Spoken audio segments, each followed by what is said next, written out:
Assalamualaikum warahmatullahi wabarakatuh. Perkenalkan, nama saya Nyadi Ferusiadi Putri dengan PM 2401 dari kelas penganggaran perusahaan D012. Pada kesempatan kali ini saya akan mempresentasikan tugas analisis ramalan penjualan pada PT Krom Bank Indonesia Tbk atau BBSI. Sebelumnya, profil perusahaannya yaitu PT Krom Bank Indonesia Tbk adalah perusahaan perbankan di Indonesia yang sebelumnya dikenal sebagai PT Bank Bisnis Internasional Tbk.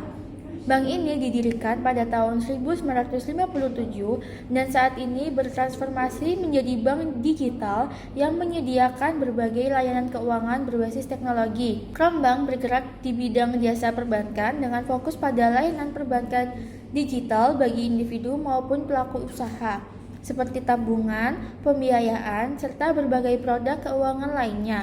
Sebagai perusahaan yang terdaftar di Bursa Efek Indonesia dengan kode saham BBSI, Krom Bank terus mengembangkan inovasi layanan digital untuk meningkatkan akses masyarakat terhadap layanan keuangan serta mendukung perkembangan ekosistem ekonomi digital Indonesia.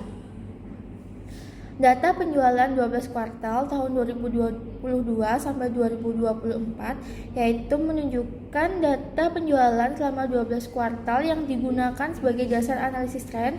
Dari data ini terlihat bahwa penjualan mengalami fluktuasi pada beberapa kuartal, namun secara umum menunjukkan kecenderungan meningkat dari kuartal pertama hingga kuartal ke-12. Total penjualan selama periode tersebut adalah 3.779.574.000.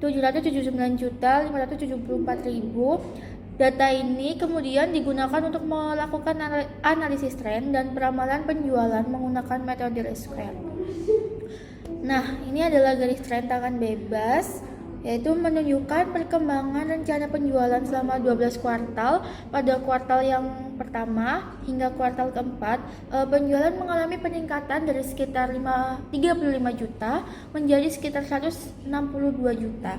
Pada kuartal ke-5 terjadi penurunan menjadi sekitar 58 juta, kemudian kembali meningkat hingga kuartal 8 yang mencapai sekitar 436 juta. Setelah sempat turun pada kuartal 9, penjualan kembali meningkat secara signifikan pada kuartal 10 hingga kuartal 12 dan mencapai nilai tertinggi sekitar 1 miliar. Secara keseluruhan, grafik menunjukkan tren penjualan yang cenderung meningkat meskipun terdapat beberapa fluktuasi pada beberapa periode. Yang selanjutnya yaitu ada metode Least-Square. Tabel di atas menunjukkan data rencana penjualan selama 12 kuartal yang digunakan dalam metode Least-Square untuk menganalisis tren penjualan. Kolom X merupakan kode waktu yang disusun secara simetris dari min 11 sampai 11, sedangkan XY adalah hasil perkalian antara nilai penjualan Y dengan X dan X square adalah kuadrat dari nilai X.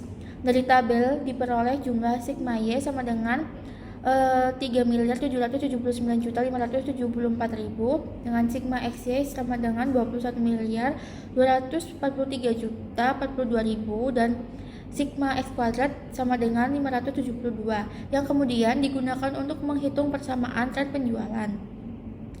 Lalu yang selanjutnya untuk perhitungannya yaitu nilai A diperoleh dari sigma Y dibagi jumlah data sehingga menghasilkan sekitar 314 juta, sedangkan nilai B diperoleh dari sigma XY dibagi sigma X square yaitu 37 juta dengan memasukkan nilai X sama dengan 13 untuk periode berikutnya. Diperoleh hasil ramalan penjualan tahun 2025 sebesar 797 juta rupiah. Kesimpulannya, berdasarkan analisis data penjualan selama 12 kuartal pada periode 2022 sampai 2024 di PT Krom Bank Indonesia Tbk atau BBSI, terlihat bahwa penjualan mengalami beberapa fluktuasi pada beberapa kuartal, namun secara keseluruhan menunjukkan tren yang cenderung meningkat dari waktu ke waktu. Hal ini terlihat dari nilai penjualan pada kuartal awal yang relatif lebih rendah dibandingkan dengan kuartal-kuartal berikutnya hingga mencapai nilai tertinggi pada kuartal ke-12. Analisis menggunakan metode Least-Square menghasilkan nilai A sebesar 314 juta dan nilai B sebesar 37 juta yang digunakan untuk membentuk persamaan tren penjualan. Dengan memasukkan nilai X sama dengan 13 sebagai periode setelah kuartal ke-12, diperoleh ramalan penjualan tahun 2025 sebesar 797 juta. Hasil ini menunjukkan bahwa penjualan di PT Rombeng Indonesia, TBK atau BBSI, diperkirakan akan terus meningkat pada periode berikutnya. Sekian presentasi dari saya. Mohon maaf apabila ada salah kata. Wassalamualaikum warahmatullahi wabarakatuh.